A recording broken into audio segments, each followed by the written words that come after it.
কাপড়ের অভাব ছিল, এখন কি কাপড়ের অভাব আছে? একেবারে গরিব লোক যারা, তারা পুরান কাপড় হলেও ভালো কাপড় পরেই আছে। আগে লোক সংখ্যা কম ছিল, উৎপাদন আরও বেশি কম ছিল, আওয়ামী লীগ সরকার করছে। এর আগের অবস্থা অনেক খারাপ ছিল। আওয়ামী লীগের মধ্যে কি এই চিন্তা আছে? বিএনপির মধ্যে আছে? জাতীয় পার্টিতে আছে? বাম দলগুলোর মধ্যে আছে? অর্থনৈতিক উন্নয়ন বাংলাদেশে অনেক হয়েছে এবং আরও হবে। অর্থনৈতিক উন্নয়নের কারণগুলো দেখতে হবে যে উচ্চ ফলনশীল বীজ, তাতে কৃষি উৎপাদন আগে যা ছিল, যদি আমরা ধরি যে 1972-73 কী ছিল, তার চাইতে অন্তত 3 গুণ বেড়েছে। লোক সংখ্যা এই সময়ের মধ্যে 3 গুণ বাড়েনি, বেড়েছে কিন্তু অনেক কম।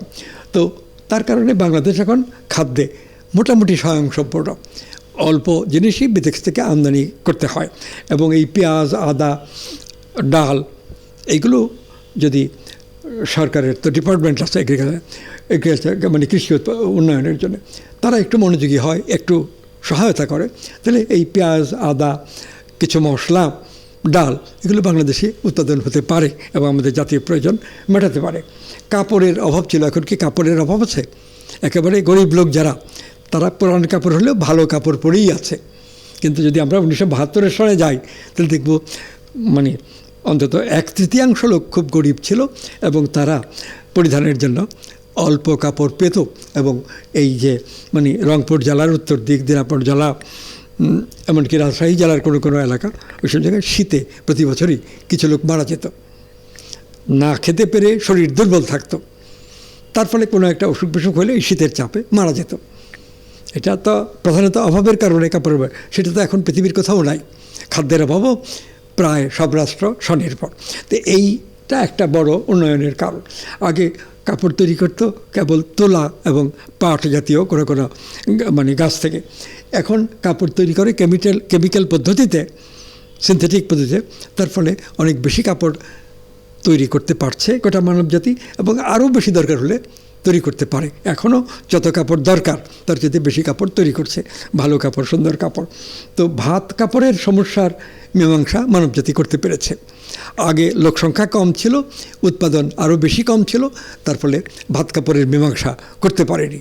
কিন্তু এই গত প্রায় 40 বছর ধরে এইটা পৃথিবীর সব রাষ্ট্রে হয়ে গেছে, আমাদের রাষ্ট্রেও হয়েছে। এইখানে সরকারের কিছুটা ভূমিকা থাকে যে সার, কীটনাশক, বীজ এইগুলো দরকার হলে আমদানি করে এনে দেওয়া, আর কৃষিক্ষেত্রে এবং ভেটেরিনারি যে পশু এগুলোকে চিকিৎসার জন্য কিছু কিছু সাপোর্ট দেওয়া, এটা সরকারের দিক থেকে দেওয়া উচিত। কিছুটা দিচ্ছে, এটা আরও বাড়ানো উচিত, আরও অ্যাক্টিভ করা উচিত। আর এই যে গার্মেন্টস ফ্যাক্টরিতে মেয়েরা কাজ করছে প্রধানত, তারপরে বিদেশে সৈন্য পাঠাচ্ছে, বিদেশে বহু শ্রমিক যাচ্ছে কাজ করছে, তাদের থেকে ব্যক্তি পর্যায়েও যারা যাচ্ছে তাদের কিছু আয় হচ্ছে, সরকারও তাদের থেকে ট্যাক্স হিসেবে, রেমিটেন্স হিসেবে কিছু টাকা পাচ্ছে। এইটাই তো আমাদের অর্থনৈতিক দিক থেকে উন্নতির কারণ। সরকারের এগুলো মেনটেন করার ক্ষেত্রে কিছু ভূমিকা আছে, সেটা আওয়ামী লীগ সরকার করছে। এর আগের অবস্থা অনেক খারাপ ছিল, সেইখানে যে বিএনপি সরকার অথবা এরশাদ সরকার, জিয়া সরকার, তারা চেষ্টা করেছে কিন্তু অনেক কিছু পারেনি, কারণ গোটা দুনিয়াতেই তখন অবস্থা অন্যরকম ছিল। এই বিজ্ঞান প্রযুক্তির কল্যাণে এটা পারা যাচ্ছে এবং আজকে আওয়ামী লীগ সরকার ক্ষমতায় আছে, তারাও এটাকে কাজে লাগাতে পারছে। এই দিক দিয়ে অর্থনৈতিক উন্নয়ন বাংলাদেশে হয়েছে, কিন্তু রাজনৈতিক উন্নয়ন হয়নি, রাজনৈতিক অধঃপতন হয়েছে। একটা নির্বাচন বাংলাদেশের সরকার এবং রাজনৈতিক দলগুলো করতে পারছে না, এটা চরম রাজনৈতিক ব্যর্থতা। এই জায়গায় কিভাবে উন্নতি হতে পারে এই চিন্তা আছে কিছু কিছু লেখকের মধ্যে, কিন্তু রাজনৈতিক দল যারা করে কোনো দলের মধ্যেই এই চিন্তা নেই। আওয়ামী লীগের মধ্যে কি এই চিন্তা আছে? বিএনপির মধ্যে আছে? জাতীয় পার্টিতে আছে? বাম দলগুলোর মধ্যে আছে? সকলেরই আমাদের আত্মশক্তি, আমাদের জাতি রাষ্ট্রকে উন্নত করার জন্য চিন্তা দরকার এবং আমাদের সত্তায় যেগুলো আছে এইগুলোকে রক্ষা করে ডেভেলপ করা দরকার।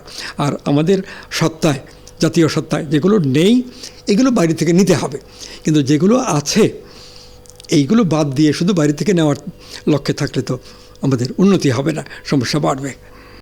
সংবাদ, ফিচার ও অনুষ্ঠানের জন্য ভিজিট করুন সংবাদ প্রকাশের ওয়েবসাইট এবং যুক্ত থাকুন ফেসবুক পেজ ও ইউটিউব চ্যানেলের সঙ্গে।